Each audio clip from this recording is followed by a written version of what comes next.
Hey everyone, so we're looking at section 4.3 today. So here we're continuing our discussion about complex numbers. So we're looking at complex planes. So in a complex plane, we are saying just as a real number can be represented by a point on the real number line, you can do the same thing with the complex number. Z equals a plus bi can also be represented by a point, and that point will be coordinates AB in the coordinate plane, which will be, of course, our complex plane. So in the complex plane, the horizontal axis is going to be the real axis, and the vertical axis is going to be the imaginary axis. So if you think of the the complex number 3 plus I, in this case, of course, our real number part is positive 3, and the coefficient on I is going to be positive 1. So that's where we're getting the coordinates 3 and 1.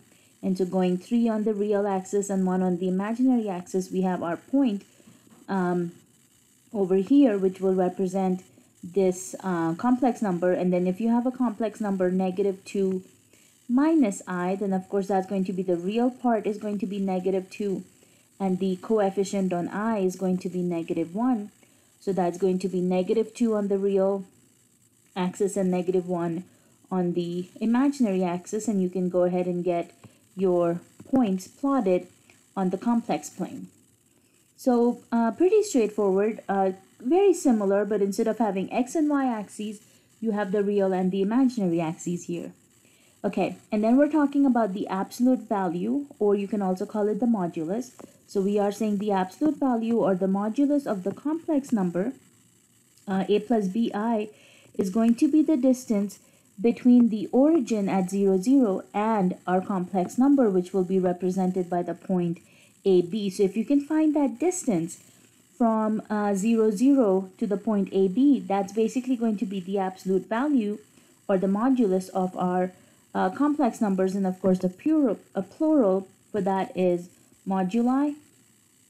So just to find the absolute value of a complex number, you're basically taking the square root of a square plus b square to calculate that distance from the origin, or like I said, the absolute value of the complex number.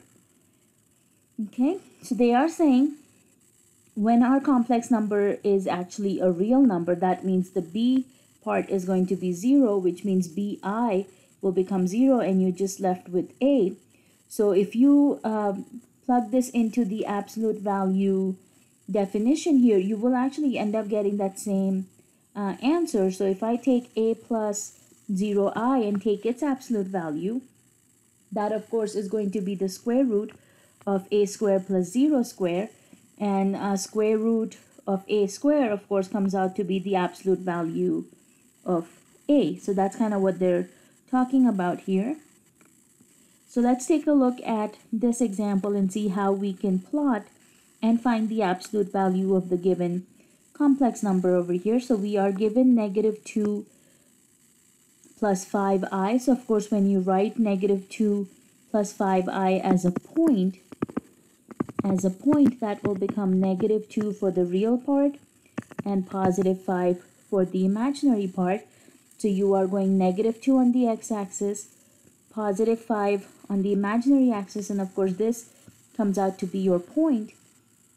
And then when you want to find its absolute value, you just plug it into the definition for the absolute value of a complex number, and you end up taking square root of the quantity negative 2 squared plus 5 squared, which will of course end up giving us negative 2 squared will become positive 4, 5 squared will become 25, and then 4 plus 25 of course gives you 29, so you end up getting square root of 29. Okay, so let's see if we can apply this to our example over here. We are given we have to find the absolute value, but we are given the complex number as z equals 3 minus 4i. So they're asking us to plot this in the complex plane and then of course find the absolute value also. So let's start with the plotting. So as a point, this complex number will of course be positive 3 for the real part and then negative 4 for the imaginary part. So we need to go positive 3 on the x-axis and then negative 4 on the imaginary axis, or actually not the x-axis, the real axis. So positive 3, negative 4, this will be the ordered pair 3, negative 4, or basically the complex number 3 minus 4i. Now when they're asking us to find the absolute value of this complex number, they're basically asking us to find this distance over here. So to find the absolute value,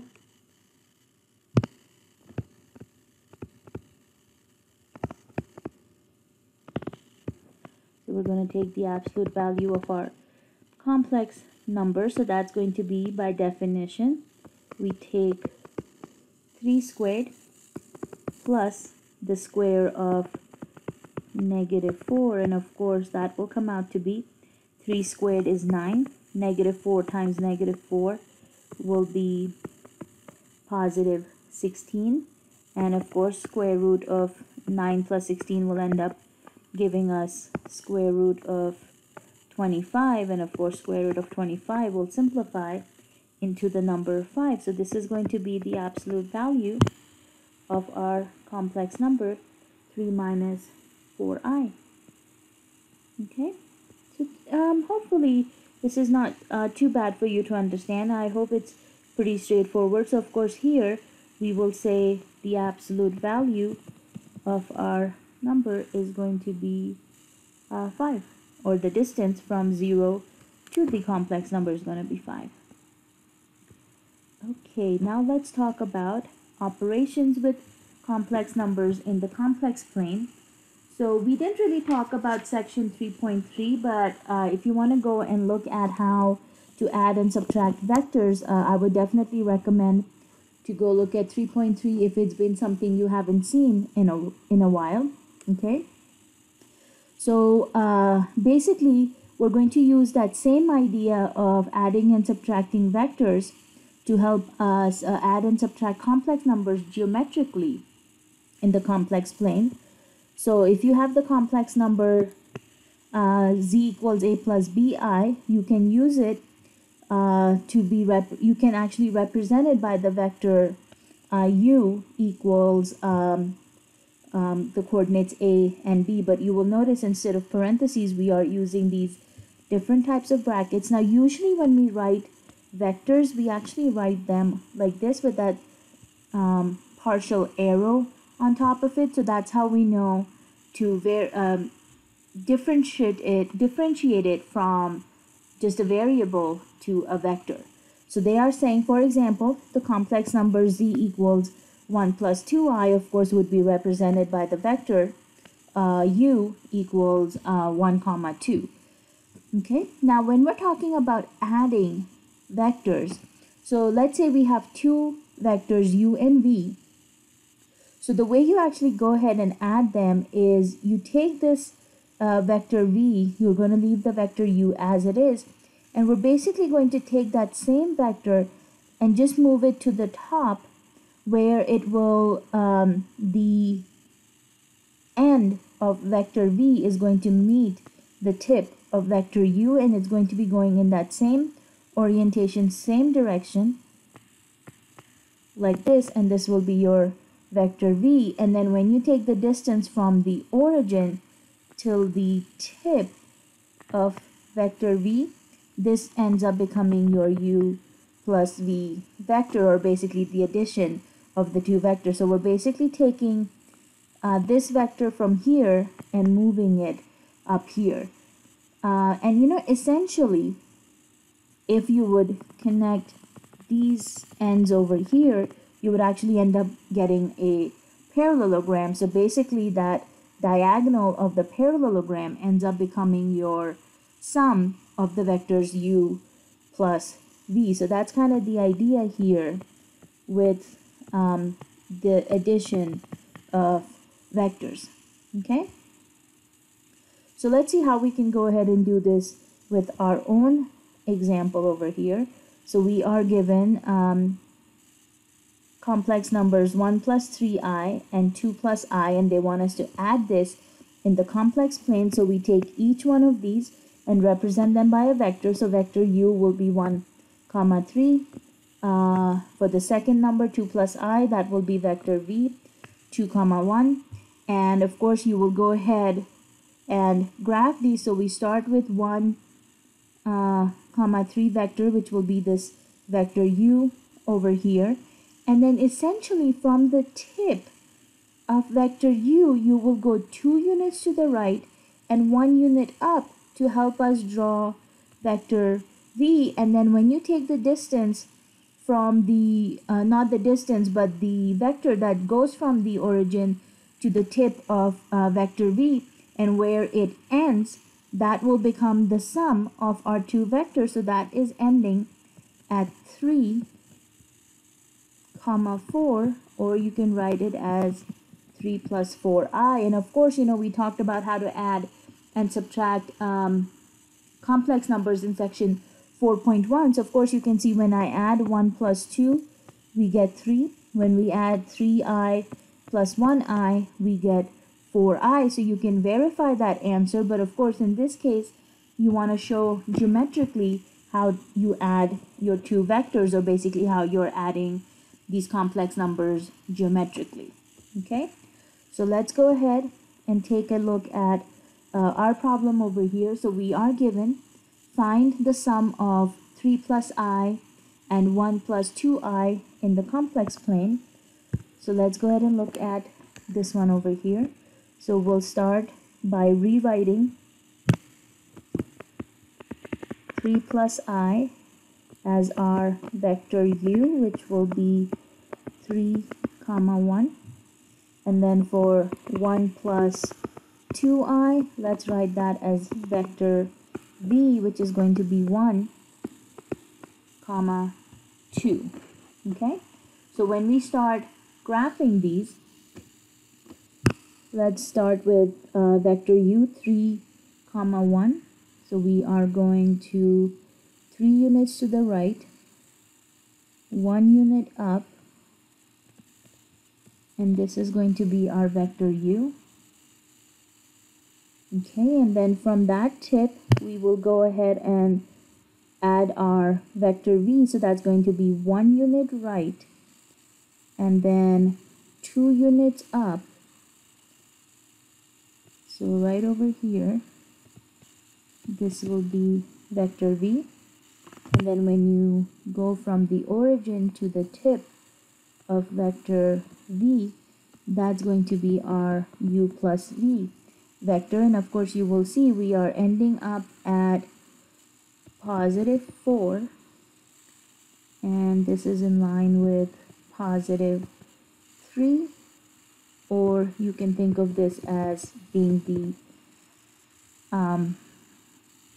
complex number 4 plus 3i. So if you wanted to write the vector for u plus v, that is ending up at 4 comma 3, or as a complex number, this would be 4 plus 3i. And again, if you took your original as a check, the original complex number is 3 plus I, and added that with 1 plus 2i, we should end up with 3 plus 1 for our real parts, I plus 2i for our imaginary parts, and that would end up giving us 4 plus 3i. So you can do a quick verification by doing a check over here, but otherwise geometrically, this is how you need to show what the sum of your two complex numbers is going to be in the complex plane.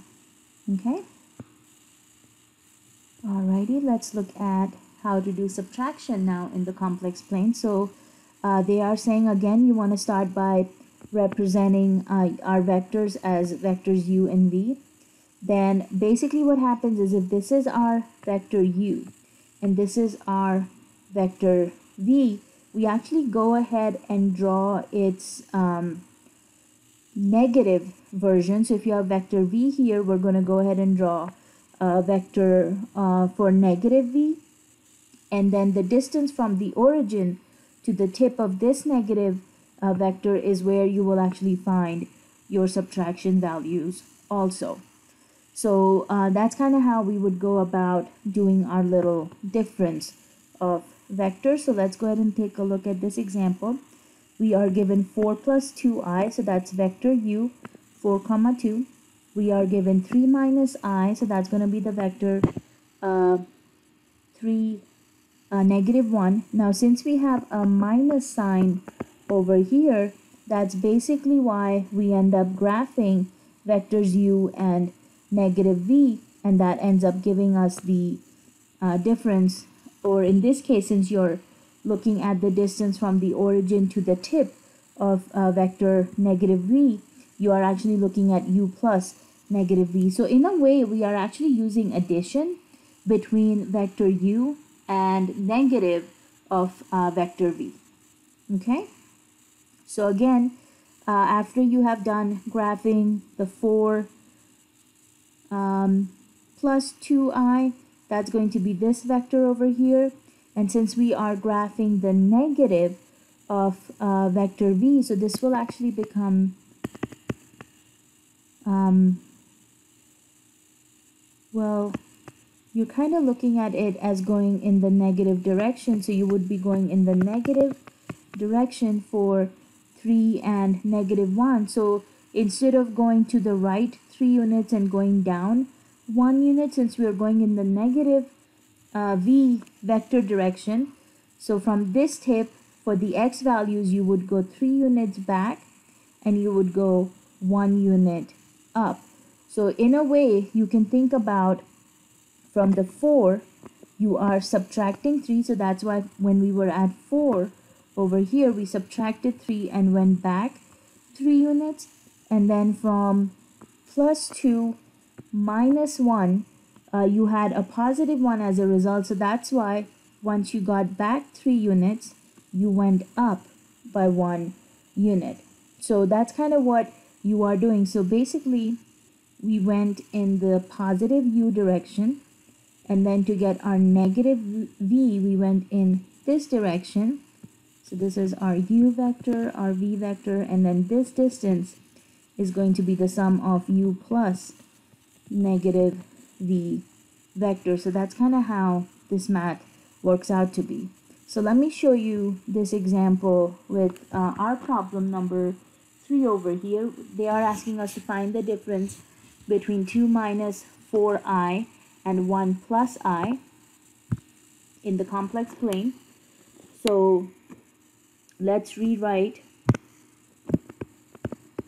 2 minus 4i as positive 2 comma negative 4. For 1 plus I, of course, we would have vector v, which will be positive 1 comma positive 1.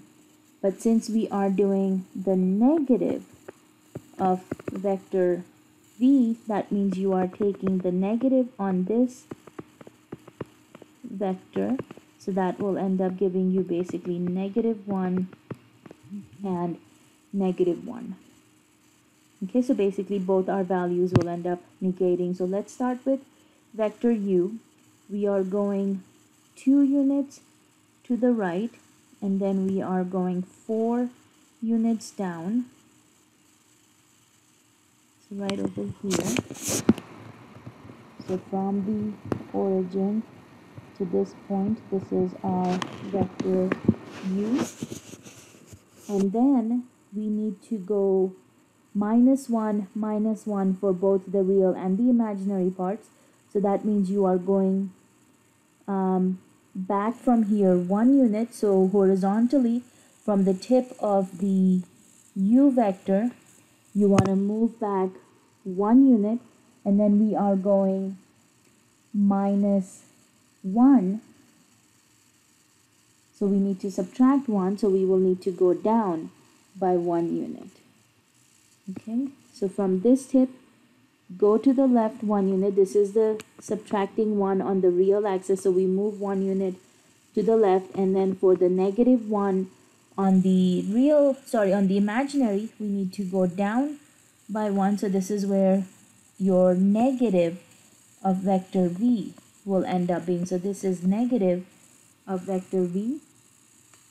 And then when we do our distance, or basically the vector that goes from the origin to the tip here, this vector is going to be ru plus negative v. And of course, as you can see, this is ending up at the coordinates of positive 1 and negative 5. So this is going to be the complex number 1 minus 5i. Okay, so if we did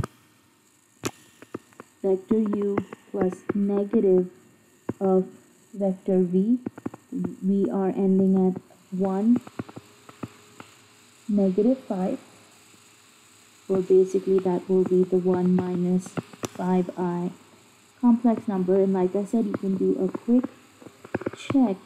If we subtract 2 minus 4i and 1 plus I, that will end up giving us 2 minus 1 and negative 4i minus I. And of course that will become 2 minus 1 is 1. Negative 4, negative 1 is going to be negative 5i. So of course that will become 1 minus 5i. So you can verify it this way also. Okay, so this is how your subtraction using the complex plane will work between two complex numbers. Alrighty. So again, you should remember that a plus bi and a minus bi are going to be complex conjugates for each other. So you can see we have the same a value, but the b value will change signs. It will go from becoming a positive to a negative. So that actually means these 2 points are going to end up being reflections of each other in the real axis, as you can see in the figure over here. So this is our complex number a plus bi, and this is our complex number a minus bi, and you can see they are reflections of each other in the real axis. And so basically this can help you find the complex conjugates geometrically, because if you know one number, then you can go ahead and find the other one by just looking for its reflection. So example 4 over here is saying finding the complex conjugates in the complex plane. So we are given z equals negative 3 plus I. They're asking us to plot it and also plot its complex conjugate in the complex plane, and they want us to write the conjugate as a complex number. So the complex number negative 3 plus I will become the point negative 3, 1. And of course, negative 3, 1 is going to be this point over here, and its reflection is just basically going to become the point negative 3 minus 1, which will give you this reflection point. And then rewriting negative 3 minus 1, the point negative 3 minus 1 as the complex conjugate will end up becoming negative 3 minus I, and of course our original complex number was negative 3 plus I. So let's go ahead and plot our example over here. We are given z equals 2 minus 3i. So they're asking us to plot that number, plot its complex conjugate, and then of course write the conjugate as a complex number. So let's go ahead and look at that. So we are given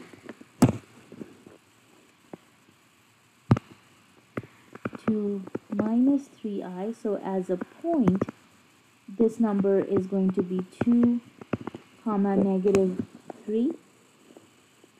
So if I have positive 2 and negative 3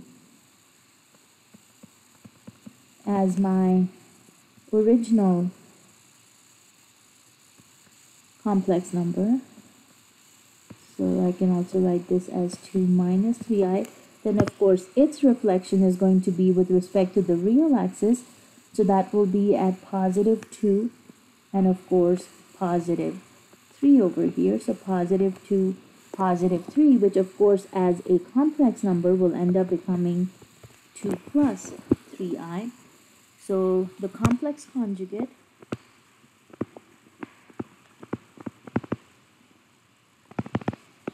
is going to have the ordered pair positive 2, positive 3, or basically it will become 2 plus 3i. So that's what they're asking us to find over here. Write the complex conjugate as a complex number, and then of course plot it also. So you can see all of these examples are pretty straightforward, so hopefully you can look through these, and of course I'm always here to answer any questions you might have. Now, talking about the distance and the midpoint formulas in the complex plane, these are again going to be very, very similar to what you have seen in college algebra when we were talking about the distance and the midpoint formulas. The only difference is now you're going to be working with complex numbers. So they're saying for 2 points in the complex plane, the distance between the points, again you can think of it as the modulus or the absolute value, where you take the difference of the two corresponding complex numbers. So that means of course you take the difference between the real parts and you take the difference between the imaginary parts. So if you have two complex numbers that have the points a, b, and st in the complex planes, then you are going to take the difference between the real numbers and the imaginary numbers, so you would end up getting s minus a plus t minus bi, like you normally do subtraction between complex numbers. But since we're talking about the distance or the modulus or the absolute value, we have to use this formula right here, kind of like similar to what you saw in the beginning when we were finding the absolute value of our complex number. So it's very similar to this formula that we had here, where you took the square root of a squared plus b squared. The only difference with our distance formula is going to be that you are going to have square root of s minus a squared plus t minus b squared, because this is where you take the difference between the real parts and the difference between the imaginary parts. We square each one of those differences and then take a square root on that. So this here is going to be our distance formula for our complex or 2 points in the complex plane. Basically, think about it that way. Okay, so let's take a look at this figure over here.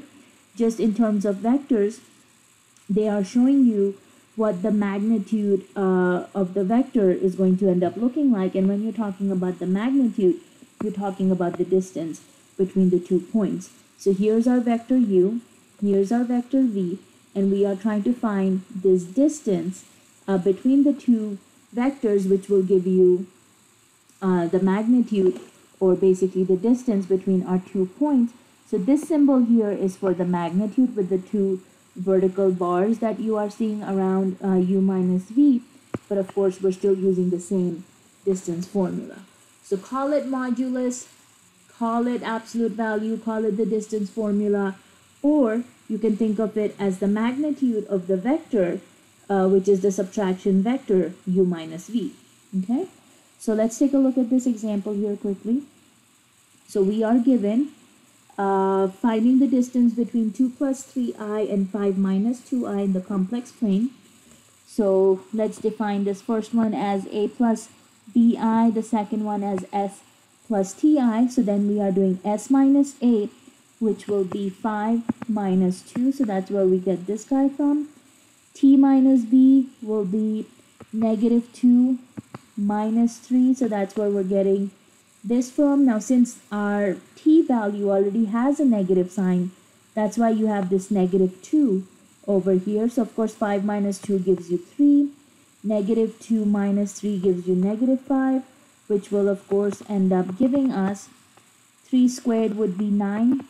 Negative 5 times negative 5 would be positive 25. So 25 plus 9 gives us to 34. So square root of 34 will be approximately 5.83 units. So that's basically looking at these guys as ordered pairs. You have 2 comma 3 from here, 5 comma negative 2 from here. So you're basically talking about the distance between those 2 points.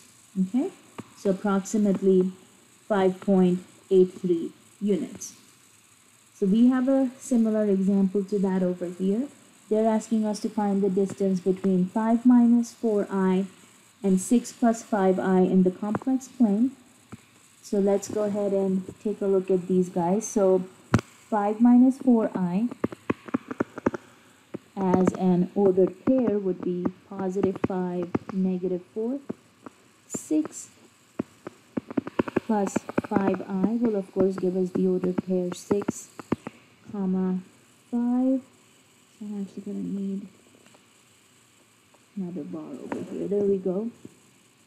So let's go ahead and put these points on our graph. So we've got positive 5 and negative 4. Okay, so right, come on, right over here. So positive 5, negative 4, and then our second point is at, positive 6, so that one is not where I want it to be.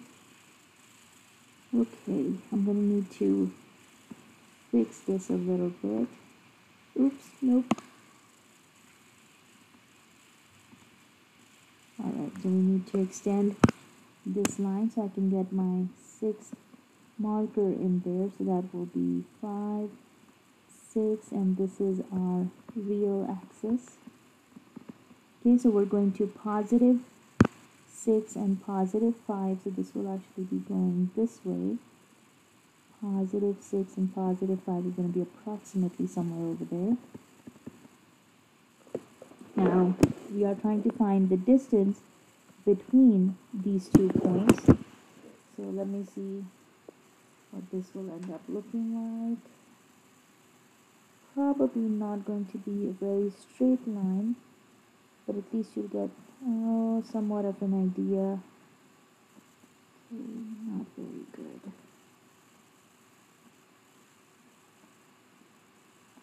Okay, that's the best I can do freehand. Obviously, it's not looking very nice over here, but we're talking about finding the distance for this. So let's go ahead and look at our distance formula. So that's going to be square root of s minus a squared plus t minus b squared. So let's think of our first point here being our a plus bi, and this guy being as s plus ti. Okay, so that means our s value is going to be 6, a is going to be 5, so that's going to be 6 minus 5 squared, plus our t value is going to be positive 5, minus the b value is going to be negative 4, and then this will be under a square root. So 6 minus 5 of course will give us 1, and then here you have 5 minus negative 4, so those two negatives will become positive, so you are adding 5 plus 4, which will of course end up giving us 9, so that will be 9 squared, and then 1 squared of course is 1, 9 squared would be 81, so we are looking at square root of 82, and once we plug this into our calculator, we are looking at an approximate value of, and I'm going to round this also to 2 decimal places, like our example, and looks like this is coming out to be 9.06 units. So that is going to be our distance between the two lines. So you can say distance is square root of 82, or approximately 9.06 units between those two lines. So this is our distance formula over here. Again, just like the distance formula, you will see that the midpoint formula also is also familiar, just like we saw for real numbers. So they're saying to find the midpoint of the line segment joining 2 points. You can basically find the average values of the respective coordinates for our 2 endpoints. So basically, again, you're going to add the real parts and take its average, so a plus s divided by 2, and then you add the imaginary parts, b plus t, and then divide that by 2, and that's going to be your midpoint. Now midpoint is still a point, right? So we still need to write it in the coordinates where you have the real coordinate in the first place and then the imaginary coordinate in the second place. So that's your midpoint formula.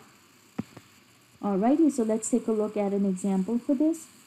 So they are asking us to find the midpoint of the line segment joining the points corresponding to 4 minus 3i and 2 plus 2i in the complex plane. So 4 minus 3i, of course, will be the point 4 minus 3, or 4 comma minus 3, and of course the complex number 2 plus 2i will become the point 2 comma 2 over here. So again, you can see if we graph these on our complex plane, and then we're trying to find the midpoint, which would of course be halfway between those 2 points. So we take our a coordinates, add with the s coordinate, and then divide by 2. So that's going to be 4 plus 2, which will give you 6. 6 divided by 2 will give you 3. And then we take our b and t coordinates, add those together, and then divide by 2. So that's going to be negative 3 plus 2, which will of course end up giving us negative 1. And then negative 1 divided by 2 will be negative 1/2. So right at 3, negative 1/2, you can see this is where the midpoint for this line is going to be. So it's going to be exactly halfway between 2 and 4, negative 3 as the two ordered pairs that we have in here. Okay, so let's go ahead and take a look at our example. Same thing, they're asking us to find the midpoint for the line segment that's joining the points 2 plus I and 5 minus 5i in the complex plane. So let's go ahead and take a look at this. So we have 2 plus I, which will have the coordinates of positive 2 and positive 1. 5 minus 5i, which will have the coordinates positive 5 and negative 5. So let's see, they will be at positive 2, positive 1, which will be right over here. And this guy will be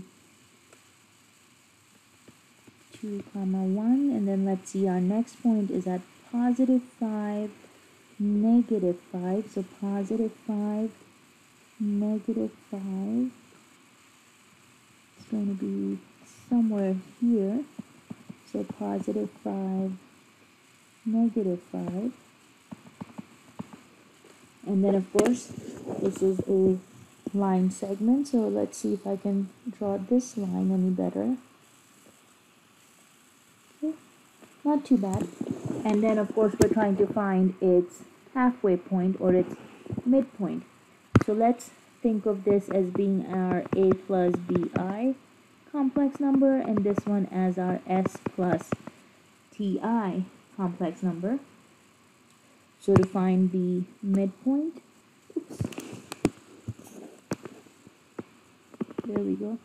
To find the midpoint, you are using the formula a plus s divided by 2 and b plus t divided by 2.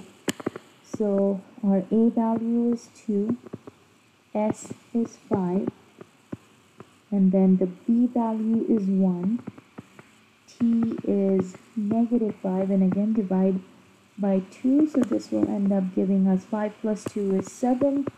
So that's 7/2.